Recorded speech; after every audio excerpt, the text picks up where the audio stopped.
Hey, third grade. We miss you guys and we love y'all and we can't wait to see you again soon, hopefully. Guys, we're here today because we have another packet that's coming home, a packet that we have gotten from the State Department. And so there's a couple of things on there that we have introduced to you guys, but we didn't get to completely finish since all this has been going on. So what Miss Gina and Miss Christy and I decided that we were going to do is make a couple of videos to explain some of these pages. So what we're going to do now is we're going to turn in our packet, and I'll show you exactly which page it is, and we're going to work this out with you. We're going to use some blocks and some manipulatives, and we're going to talk about geometry today. And so I know you probably remember just a little bit right before we left during spring break, but that's where we're going to go. So we're going to move over to our paper, and so if you don't have a pencil or your packet out, go ahead and get that out, and we're going to get started. Okay, boys and girls, first we're going to review our polygons and just look at these and the number of sides and vertices. We first have the triangle, which has 3 sides and 3 vertices. Then the quadrilateral, which has 4 sides and 4 vertices. Then you have the pentagon, 5 sides, 5 vertices. The hexagon, 6 sides, 6 vertices. The octagon, 8 sides, 8 vertices, and the decagon, 10 sides and 10 vertices. And you'll notice that however many sides you have, that's how many vertices you have. And remember that a vertice is like a point. That's how we remember. For an example, this is a triangle that has 3 vertices, these points.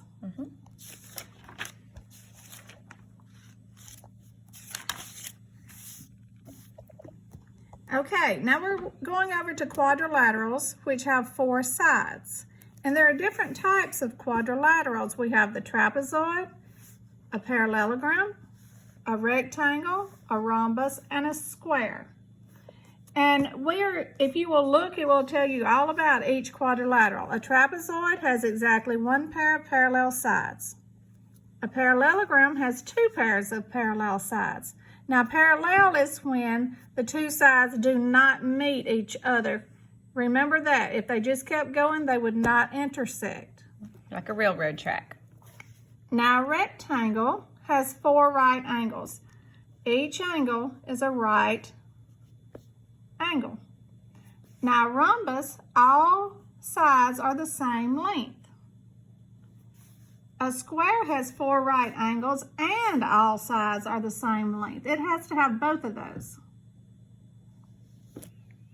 Okay, now we're going to move on. So if you want to go to your packet, I believe it's like the 2nd or 3rd page where it talks about the performance task standards. This is task 2, pattern block relationships, if you want to get on this page with us. All right, the first question says, how many triangles are in one rhombus? So you can see here we have 1 rhombus, and Miss Gina is going to put some triangles on there for you so you can have a visual. Now our question says, how many triangles are in 1 rhombus? There would be 2 triangles. Now the next question says, what part of the rhombus is 1 triangle? So think about your parts back when we were doing fractions. So think about how many parts are there total? There were 2 parts. All right, and what part of the rhombus is just 1 triangle? There would be 1. So you would have, if the fraction, 1/2. Okay, let's look at number 2. How many triangles are in 1 trapezoid? Okay, so Miss Gina has a trapezoid laid down there, and it wants to know what part of the trapezoid is 2 triangles. So Miss Gina's going to lay some triangles down for us to be able to see.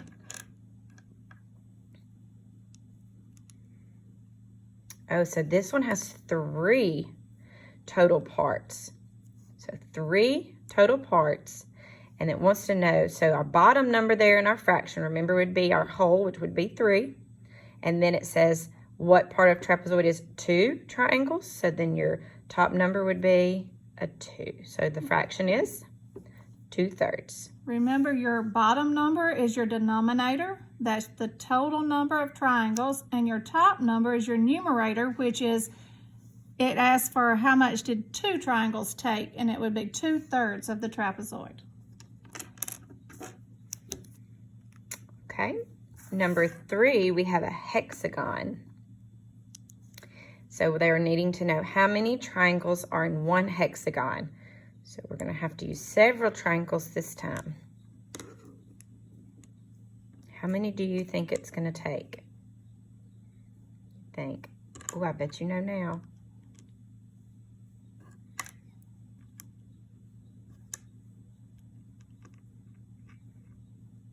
If Miss Gina can get them on. Okay, so let's see. We've got 1, 2, 3, 4, 5, 6. 6 triangles in one hexagon. So what part of the hexagon would be 4 triangles? So once again, our denominator would be the whole number. So it would be 6. And then the number they gave us was 4. So our fraction would be 4/6 of this is triangles. Okay, number 4 says, how many rhombuses are in one hexagon? Work with our hexagon again. And we're going to look at our rhombus.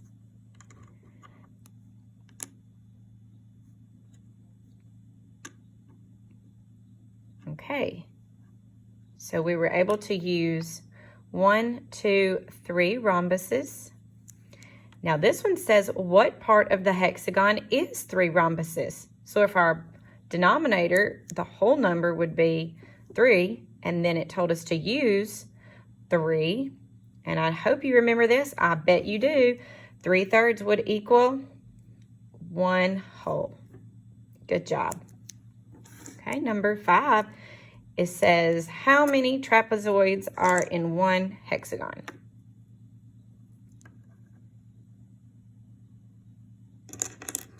Use our trapezoids. All right, so how many did we use? We used 2 trapezoids. And what part of the hexagon is 1 trapezoid? So we use our bottom number would be 2, so our denominator 2. Our numerator would be 1, so our fraction is 1/2. Very good. Now, number 6 says, what other fraction observations can you make using pattern blocks, and list them below? So there'd be lots of different answers that you could use here. You could change up, say for example, number 3. You can see how Miss Gina is putting her triangles back on there. And our question asks for 4 triangles, but you could change that up and ask, what if it was 2? What would your fractional parts be if you only were talking about 2 triangles out of 6? So if we only used 2, our fraction would be 2/6. And you could do that with every single one. They could all be different fractional parts. So there you go. So I hope this was able to help you on this page right here.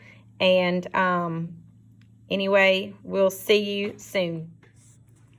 Bye, guys. Hope to see you soon. Bye, guys. I hope this was able to help you some. And let us know if you need any more help in this packet. And just stay tuned for more videos. Your ELA teachers are on this same channel. And we can't wait to see you guys. Hey guys, this is Miss Flake, and I just wanted to show you guys how to get on Khan Academy from home. You can do this on a phone. You can do it on your tablet or iPad or Chromebook or whatever source of technology you have at home. And there's how you spell it. I know you probably remember how to get on this from being here at school, so I just wanted to go over just in case you forgot. You can go to Courses, and then if you'll just scroll down, you can see Math by Grade. You're going to click on 3rd grade. Then it's going to start your introductory lessons. So you can see we've got some multiplication, addition, estimation. So like today, Miss Gina and I went over geometry, went over quadrilaterals. So this would be a good one to work on and practice. So remember, you watch all 3 videos of the lessons, and then you can start your lessons over here, your little quizzes, you know. Remember how you would level up? Keep redoing these quizzes until you meet proficiency over here. You'll have 3 goals to meet. And so try to keep working on it until you guys hit proficient. Then you can even scroll down and you can take a little practice test if you want to. So this is just a good practice. Mom and Dad, if you're watching this and you know that your student had trouble maybe memorizing multiplication facts, lots of practice on this as well. You could go all the way back to equal groups, watch your videos, start some of your quizzes, be sure to meet proficiency, and then you can move on from there, and then they have some quizzes. And you can actually keep up with it, Mom and Dad. You can keep up with, you know, what they're scoring and such as that.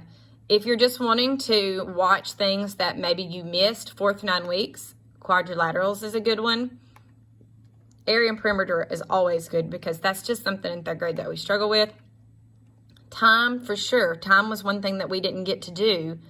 That was 4th 9 weeks after spring break, especially this one here that says elapsed time. It's a really hard concept for 3rd graders. So that'd be a great one to watch. Measurement, and then represent and interpret data. Those were the only 3 things that we really missed big time in this 4th 9 weeks. So this would be a great resource for you guys to work on and kind of catch up from maybe what we're missing and have you all ready for 4th grade. Thanks, guys.